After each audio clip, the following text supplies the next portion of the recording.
Welcome back. On this episode of the Neo Marketing Podcast, we're going to talk about perception versus reality.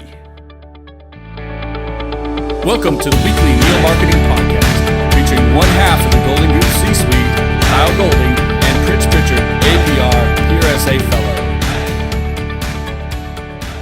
Kyle, how are you today? Good morning, Pritch. How are you today? I'm hanging in. Good cup of coffee. I'm ready to go. Ready to go. A number of things. Most recently, I think the MGM debacle. The Vegas shooting, yeah. Suing the victims. Man, they put that backwards. I sure did. It occurs to me that now would be a really good time to talk about perception versus reality. There you have it. You bet. I mean, it's an age-old concept. It is. It's not going away. It's one of the immutable laws of public relations. And it's definitely amplified by the speed and channel width that we have in communication today, right? Right. So it's a catchy saying, but so what the hell? Right. How do we deal with it? Why does it matter? Right. Well, I think it's really important for people to understand in your organization, the senior leaders, especially the lawyers, that perception is reality. But it didn't happen that way. It did if people think it did. That's right. So again, we didn't make this idea up. It's been around for thousands of years. We're just kind of operationalizing it, now it's just faster. Yeah, faster and more important, I think, than ever. Right. If people had stopped to think for 30 seconds about that, how that was going to look, the perception of that particular decision, I think they might have done it a little bit differently.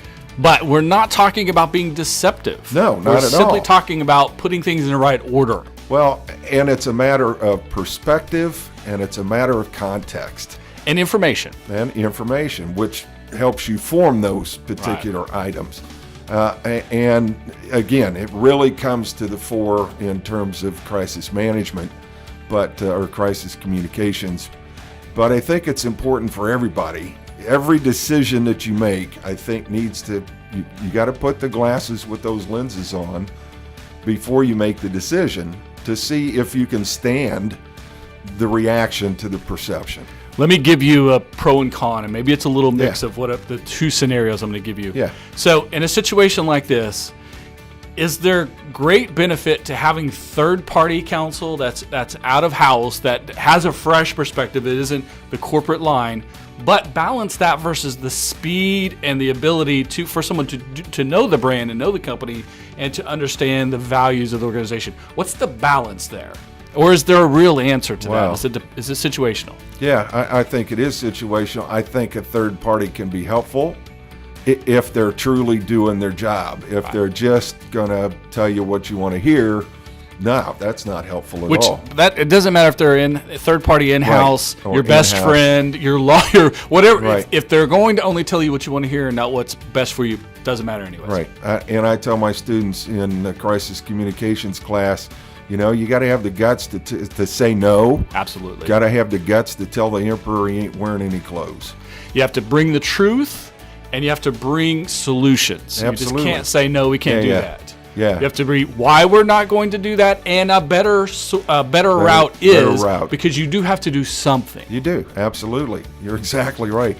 Yeah, one of my mentors early in my career said, never bring me a problem, Pritchard, bring me a solution. Right. And that's exactly what we're talking about. If you do it this way, this is what people are going to think, and this is not just the perception of this incident, but of the organization. So we might want to rethink this a little bit. So this also goes back to what we often talk about on the Neo Marketing Podcast, is having communication protocols, understanding what to do, when to do it, and who's supposed to be doing it, so that you have a unified voice, so that you're not putting out multiple messages that are probably contradicting each other. Absolutely. Right? Clarity in your message. One voice. Absolutely. I mean, it can be different people talking, but it has to be one message, one voice. And again, it's not about deflecting from the truth. It's about framing it in the reality of what happened and what will and could happen in the future, right? Well, I've often said throughout my career, I didn't just provide answers, I provided perspective. Right. And it's different. That's not spin. Spin is to intentionally deceive, to turn something into a positive. It's talking about, okay, this is, for instance, if the lawyers had said ahead of time, we have to do this maneuver, to protect the organization or whatever, the inside skinny was on that thing, and then and prep that announcement, I think it would have gone over a whole lot better. There were a lot of legal analysis online and social media, but experts, lawyers, etc., that were saying there is a reason that they did what they did when it comes to literally suing over 1,000 survivors. It's a procedural thing. It's about bankruptcy and other laws that most of us, even those of us who own our own business, don't understand, right? And so you're right. If they had gotten that education out first, then the sting of, gosh, this sounds terrible, would have been different. It wouldn't have deflected it 100%, but it would have been different. Would have been at least manageable, I think. The conversation, I think, would have been a whole lot different than just suddenly going bam. And then now all you're hearing are the victims. And I get it. If I was a victim and I'm getting sued, it sounds terrible. I would go absolutely nuts. I've saved it. Yeah, can you imagine getting that letter or a phone call? Man, terrible. Terrible. But what's the first thing someone's going to do in that situation? They're going to tell the world. They're going to go on Twitter and Facebook and Instagram. And heck, they were holding press conferences. Yeah, exactly. So the speed and, again, that breadth of channels that the data comes out at is why you have to get in front of it with your perception and information and education and try to balance the conversation. At least be in the conversation. Here's a message for all you folks building a team. Don't get people just like you. Absolutely not. Get people that think differently with the guts to say, I don't think that's going to translate the way you want it to translate.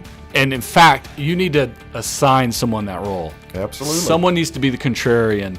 Someone needs to challenge every decision you make. Now, if you can work through the process and you're still going to start with your first idea, great. But if it starts right off the tip of your tongue with no challenge, no vetting, no should we do this or not, you have a great opportunity to screw yourself. Yeah, and in my humble opinion, it should be, and my expectation, it should be the PR person who has that voice in the organization. Absolutely. We have the training, we have the education, and that's essentially what we're paid to do, because we're not hired and paid to spin. Right. That's not what PR professionals do. We are hired and employed to do this, to bring perspective, to focus the narrative on what's really happening and how it's going to move forward, not just what's happened in the past. It's interesting to me that a number of very high-profile communicators, who, by the way, are not trained as public relations or marketing people, actually have had the chutzpah to say in an interview, well, I was paid to just go up there and say what I was told to say. Or just doing my job. Just doing my job. No, you're not doing your job. You're a flack. We've talked enough about ethics on this program. Absolutely. You guys know and if you don't, go look them up, because we're very, very specific about our opinion of professional ethics. Absolutely. You either have them or you don't. Or you don't. Absolutely. Speaking of so there you go. Communication, crisis communication, ethics, and other thing, we're going to be traveling to Minnesota next month. Yeah. In September, right? That'll be fun. A good time for Minnesota. We're going to a national conference of the YMCA to talk about crisis communication. Looking forward to that. Absolutely. And the rest of this month, 4 episodes left in this month. This is episode 50. We'll get to 52 by the end of the month, which will be 1 year of the Neo Marketing Podcast. Yep. And then we'll be going bi-weekly instead of every week. So every other week. Maybe, I'm sure we'll do a couple of episodes while we're on the road next month, talking about crisis communication and bringing you guys other things like what we talked about today on the Neo Marketing Podcast. Until then, good luck. Ciao.